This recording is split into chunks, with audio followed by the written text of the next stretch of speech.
குடும்பத்துக்கு, பிள்ளைகளுக்கு, உங்களுடைய ஆசீர்வாதத்துக்கு, நல்வாழ்வுக்கு, வெற்றிக்கு, ஜெயத்துக்கு என்ன சொல்லி இருக்கிறாரோ அதை நிறைவேற்ற அவர் உண்மையுள்ளவராய் இருக்கிறார்.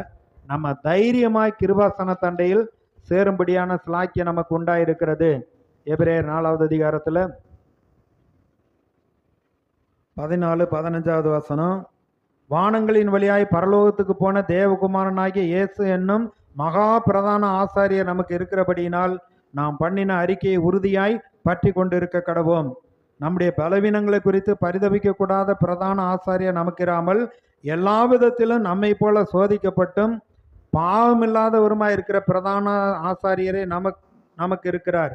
ஆதலால் நாம் இரக்கத்தை பெறவும் ஏற்ற சமயத்தில் சகாயம் செய்யும் கிருபையை அடையவும் தைரியமாய் கிருபாசன தண்டையில் சேர கடவோம் சொல்லப்பட்டிருக்கு.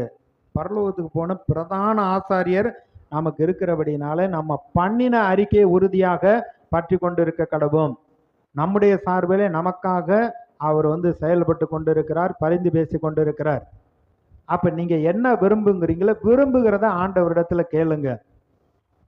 உங்களுக்கு எந்த காரியத்துல சுகம் உண்டாக வேண்டும், வெற்றி உண்டாக வேண்டும், நல்வாழ்வு உண்டாக வேண்டும், ஆசீர்வாதம் உண்டாக வேண்டும் என்று நீங்க கேட்டீங்கன்னா அதை நிறைவேற்ற வல்லவர் தைரியமாய் கிருபாசன தண்டையில் சேரும்படியான சிலாக்கியம் உண்டாயிருக்கிறது.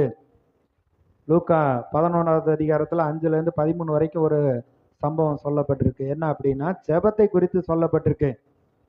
ஒரு நண்பனுடைய சிநேகிதன் அவன் வீட்டுக்கு வந்துட்டான், நைட்டில் வந்துட்டான். அவனுக்கு முன்னாடி வைக்கிறதுக்கு சாப்பாடு இல்லை.